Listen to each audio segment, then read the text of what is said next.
আসসালামু আলাইকুম। আমি বেশ কয়েকদিন ধরে পরকীয়া নিয়ে ভিডিও বানাচ্ছি শুধু আপনাদেরকে সচেতন করার জন্য।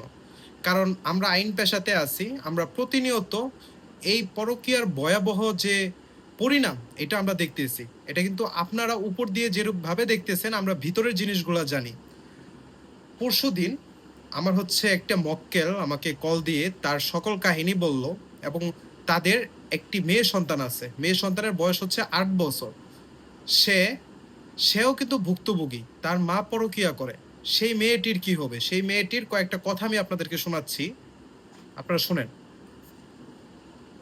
আমার আম্মু খারাপ। আমার আম্মুকে অনেক বিচার দিন, ওকে শাস্তি দেওয়ার অনেক দরকার। কিন্তু ও অনেক পরকীয়া করছে, অনেক খারাপ কাজ করছে। আমার ভিতরে কি একটু মায়া নাই? আমি জলবি একটু সেটা মায়া লাগে না। এখন আপনারাই চিন্তা করেন। কি বলবো? ১০ বছরের সংসার, ৮ বছরের মেয়ে। এই মেয়েকে রেখে গিয়ে আরেক পুরুষের সাথে উনি পরকীয়ার সম্পর্ক। উনি ওই পুরুষের সাথে চলে গেল। তাহলে এই ৮ বছরের সন্তান যে মেয়েটা, এই মেয়েটার কি হবে? তারও তো ভবিষ্যৎ আছে। সে ছোট থেকেই তার মার প্রতি বিরক্ত এবং তার মনোভাব হচ্ছে তার মা পরকীয়া করে, তার মা তাকে কোনো আদরই করে না। তার মা তার সামনে অন্য পুরুষের সাথে ভিডিও কলে অস্বাভাবিক কথাবার্তা বলে।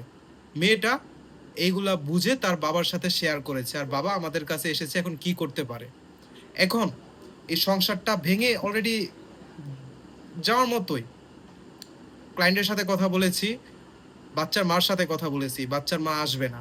প্রথম অবস্থায় কথা পরিচয় দিয়ে কথা বলার পরে সে আসবে না, তার বাচন ভঙ্গি অন্যরকম, সে চলে গেছে।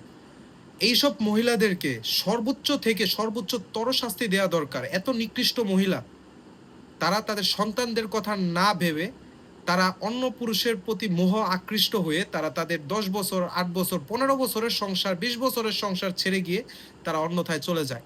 এর জন্যই বলবো, পরকীয়া জিনিসটা নির্মূল করার জন্য আমাদের শাস্তি কঠিন থেকে কঠিনতর হওয়া দরকার। যে কোনো আইনি পরামর্শের জন্য আপনারা আমার সাথে যোগাযোগ করবেন। আমার চেম্বার ঢাকা জজ কোর্টে। ধন্যবাদ।